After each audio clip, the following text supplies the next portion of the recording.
¿Cuáles son los desafíos que se inscriben de aquí en adelante?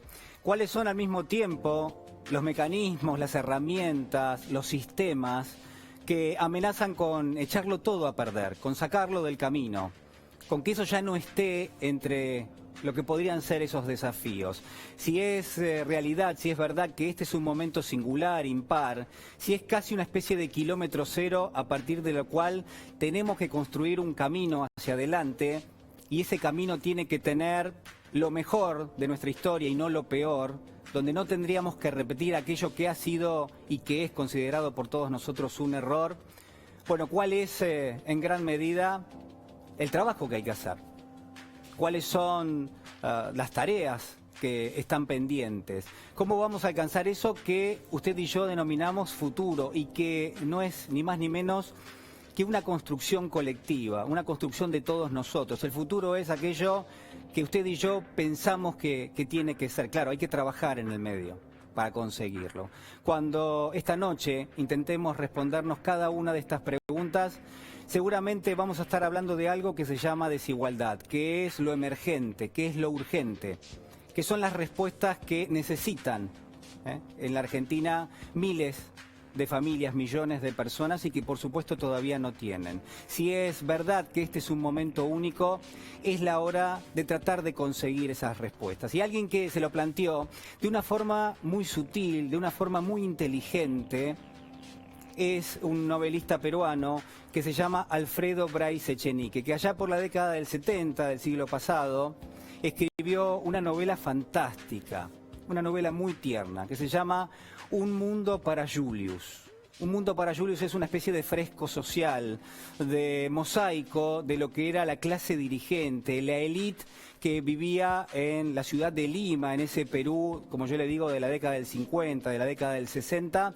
que era muy parecido por otra parte a otras ciudades de la América Latina y muy parecido también a lo que son hoy las ciudades en América Latina, lo que es, por ejemplo, también nuestra República Argentina, porque ese fresco social lo que traía era la crítica. ¿La crítica a qué? La crítica a la desigualdad, por supuesto que sí. Pero déjeme que le cuente algo muy breve, dentro de algunos minutos nada más, porque está claro que Bryce Echenique lo trata como ningún otro durante muchísimo tiempo.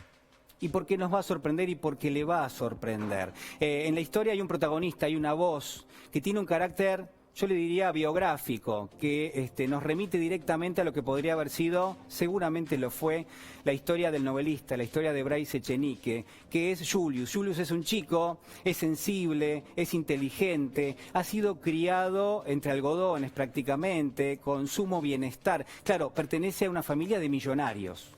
Y en ese contexto es que nos va a contar cuál es su historia. Y su historia es ni más ni menos que una especie de pretexto. ¿Para qué?, se preguntará usted.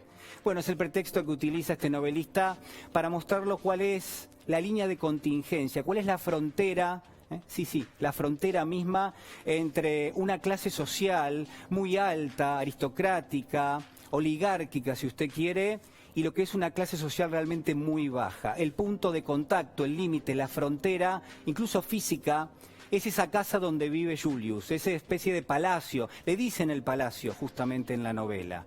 Y en ese palacio es donde se inscriben, entre otras cuestiones, las observaciones que yo le estoy haciendo. Por ejemplo, vamos a encontrarnos con una historia, con una novela que es sumamente tierna, que es nostálgica, donde hay una inocencia que lo sobrevuela permanentemente, y eso nos va a chocar un poco. Y quizás acá empieza lo extraño, esa especie de rara avis que es Bryce Echenique, que nos cuenta todo esto de una forma totalmente neutral, porque la mirada de Julius, de este niño, es neutral. No está cargada ni de condicionamientos, ni de prejuicios, no hay una carga moral en lo que nos cuenta Julius. Hay directamente alguien que lo está viendo todo con sus propios ojos. Y en ese contexto, entonces, vamos a estar nosotros también pendientes de cómo se relacionan, cómo piensan lo que es una clase social alta, lo que es una especie de dirigencia en términos sociales, y al mismo tiempo lo que es una especie de esfera ciega. Porque hay un mundo ciego detrás de lo que es el elitismo, detrás de lo que es la oligarquía. No se ve para los costados, se ve siempre hacia adelante, se ve la propia realidad. y esto también está contado. Claro, ¿debajo de qué dice usted? Debajo de una capa de refinamiento. Hay códigos, hay ropajes que se inscriben y solamente debajo está lo sucio, está la miseria, si usted quiere, está la desaprensión, está también la desigualdad. Y quizás ese es el foco más importante que tiene esta novela. Claro, cuando empezamos a leer esta historia, esta voz que nos va contando las cosas, descubrimos que el mapa es bastante sencillo de entender, que por un lado están los ricos y por otro lado están los pobres, que al mismo tiempo de un lado están los amos y del otro lado están los sirvientes. Y esta es la palabra que resuena permanentemente en la novela, la servidumbre, los sirvientes, así se los llama en esa ciudad de Lima de la década del 50, que se parece mucho, la verdad, a esta ciudad de Buenos Aires, a la ciudad que usted quiera de la República Argentina, lamentablemente, pero que se parece sin ninguna duda. Y en ese contexto entonces el derrotero, el camino que hace Julius es bastante sencillo de entender. Mire, Julius amanece en la historia como alguien que está en esa casa, en ese palacio, y que no recibe tanta atención por parte de sus padres. Sus padres son Susan y también Santiago. Y entonces Julius se termina relacionando con quién, se preguntará usted, bueno, con la servidumbre. Y este es el primer contacto que tiene. Crea lazos afectivos con quienes, con todos, con la legión que trabaja y que es empleada por esa familia aristocrática, por esa familia que tiene un antepasado que ha sido presidente de la nación, pero donde lo más importante es la riqueza, donde lo más importante es, en gran medida, la ostentación. Y aquí es donde entra en juego justamente esta historia. Julius se relaciona con el ama de llaves, con la planchadora, con el jardinero, con el chofer, con todos ellos que están trabajando permanentemente en esa casa y se cría prácticamente con ellos. Claro, mantiene un lazo afectivo con su mamá y con su papá hasta que en la historia el papá muere. Santiago, el papá de Julius, muere y es ahí donde empieza una especie de repliegue en el personaje principal, en este niño de mirada inocente, sensible, inteligente, que al mismo tiempo no sabe cómo decodificar todo eso que le está pasando y tampoco se lo plantea. Hay una mirada finalmente neutral. A partir de allí vamos a seguir justamente con Julius en ese camino. Él va a tener otros golpes bajos a lo largo de la historia, va a perder a alguien que era confidente y que pertenecía también a la familia y de pronto va a entrar otro personaje en esa historia y en esa familia que es el padrastro, que se llama Juan Lucas y que viene y nos trae para nosotros algo, yo le diría, bastante familiar, que es la frivolidad del rico, que es la ostentación, que muchas veces se siente o que en todo caso se quiere hacer ver.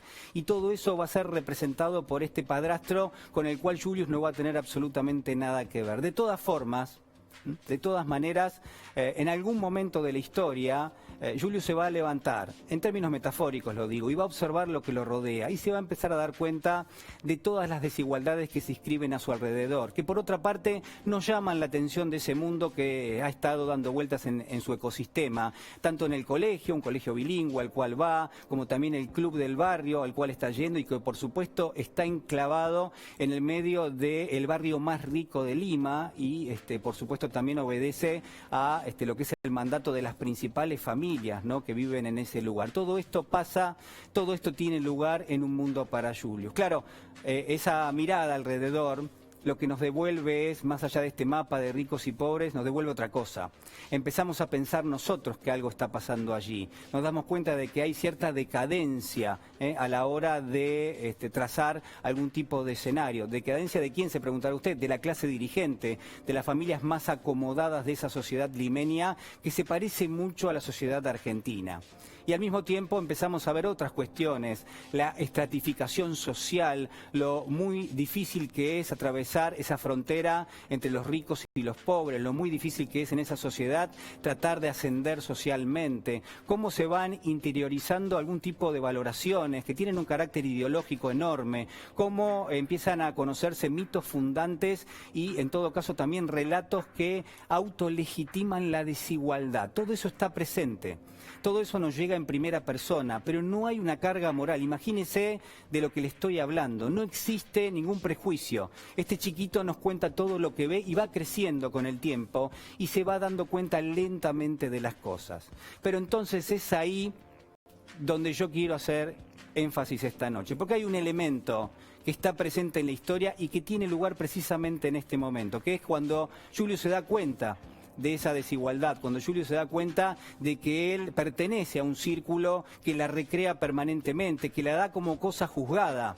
Lo que pasa, el código, cómo se viste, cuál es la educación que recibe, cuáles son los mitos, esto que yo le digo, las ideologías que cruzan transversalmente, lo que lo separa incluso en términos de mestizaje, ¿no? Cómo la clase elitista es al mismo tiempo la clase blanca, cómo hay, por otro lado, los mestizos, la tradición indígena, y todo eso también tiene lugar. Usted se preguntará en qué momento y en qué lugar está el elemento que yo le estoy preguntando. Bueno, el elemento está sencillamente en que en ese momento Julius empieza a hacer un aprendizaje, una especie de pedagogía. ¿De qué? De la desigualdad. Porque en lugar de ir hacia un lado, en lugar de tomar conciencia de lo que pasa y romper con eso, romper con todo eso que estaba dado para él lo que hace es reconoce su lugar en el mundo, y en la historia misma lo que vemos es que se da esta especie de derrotero del aprendizaje donde él termina incorporando todo aquello con lo cual de alguna manera uno podría no estar de acuerdo, que termina incorporando los valores de su familia, que termina incorporando esa especie de destrato, casi una especie de violencia simbólica. Lo hace con dolor, lo hace casi, yo le diría, a regañadientes al principio, pero después entiende cuál es su lugar. Y lo más triste es que lo acepta. Y entonces todos hemos sido engañados de alguna manera. Porque en esa historia siempre pensábamos que Julius probablemente iba a ir para otro lado. Pero sin embargo no lo hace. Sin embargo termina definiéndose, casi le diría, en un sentido contrario. Lo que quiero plantearles en esta noche es que en esa historia, en ese aprendizaje, en esa pedagogía de la desigualdad, la Argentina también tiene un rol, porque si estamos en un momento singular, en una especie de kilómetro cero, y lo que tenemos que construir de aquí en adelante es algo mejor, es una historia distinta, es una historia que vaya hacia la igualdad.